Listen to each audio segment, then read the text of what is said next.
dear wife, Christine, you know me better than anyone else, despite me being your pet peeve.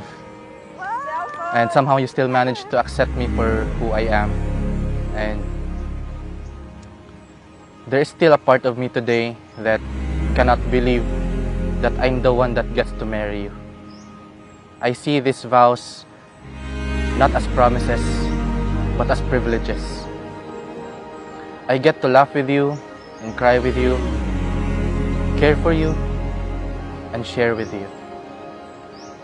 I get to run with you and build with you, and most of all, live with you, starting today. Mayong hapon kanyong tanan, and I welcome you niining atong ang church blessing ni Kevin na may Christine na ilang oneness diya sa ilang pagtuo sa Ginoo, especially sa ilang kinabuhi. Ang design sa Ginoo between a man and a woman, atong makita na sa atong gibasa ni Mark, ang duha ka mga tao na naghiusa nahimo ng usa. So dili na sila pwedeng pagabuwakon. Ayuda, ayuda, ayuda. Tululoy, tululoy. Growing up, I dreamed of marrying someone like my papa. Loving, responsible, and without vices. He would take me to school, attend PTE meetings, write promissory notes when we couldn't afford tuition, and quietly but fully support me. God knew the desires of my heart, and He gave me someone who exceeds to them. You.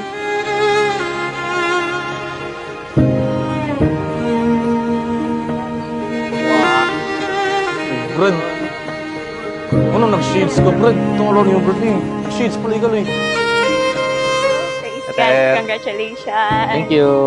From Christine. Manong, yun sa niya pagtago. Pibuan eh. Oh, wala. Pibuan eh. Oh. Wow, Christine.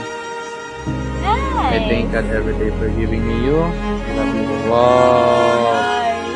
Yun, sa niyo, kibo ba yan eh? See you later. See you later, see you later. Bye. Bye. Ang kaminyoon na gusto na kong hisgutan makigsuonan, ang kaminyoon na gidesign sa Ginoo. And we know sa atuang panahon karon, ang kaminyoon na himo ng kaingonta sometimes dili na epektibo, and ang uban wa nay bili alang nila, and some of them ang kaminyoon makigsuonan no nagidua-duaan na lang. Kaminyo karon, kay mo biya, magminyo sa lain. So something na naay sayop na pagpanabot regarding sa marriage.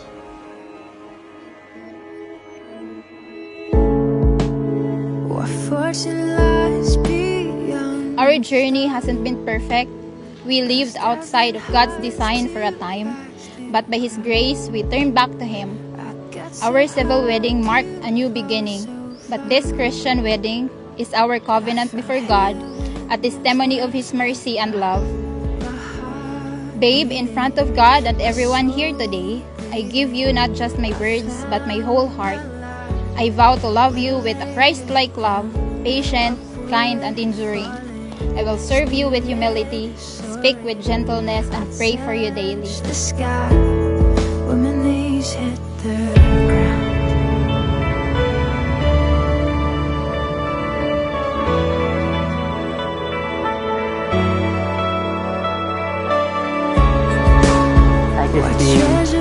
Get from Kevin.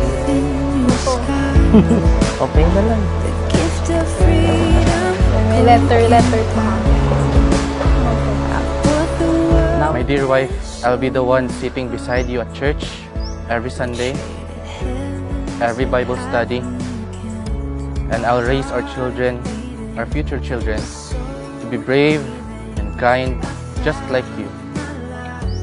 And I'll treat your parents like my own, or maybe spoil them a little bit. I'll pray with you, and I'll carry my share around the house.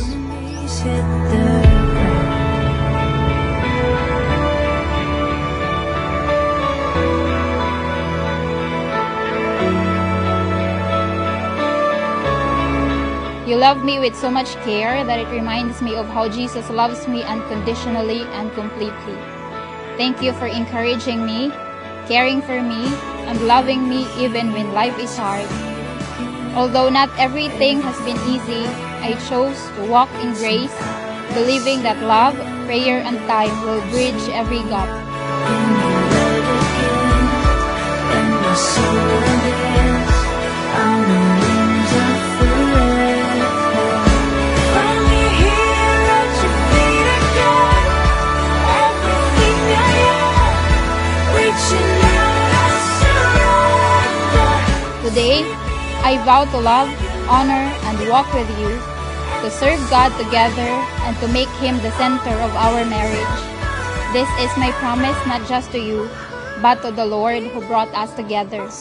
And so today, we make this our prayer and our commitment like Joshua. As for us and our house, we will serve the Lord.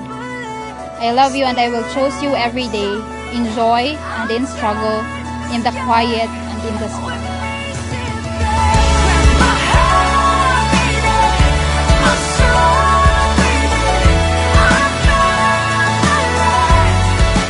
More than anything, I choose to love you with everything I have, as your best friend, your partner, and your forever teammate in this wild, wonderful life. My dear Christine, my wife, I will love you with the best I can, and will love you till forever. I love you so much. My soul dance on the wings of forever. A bird falling, spirit soaring. I touch the sky when my knees hit the ground.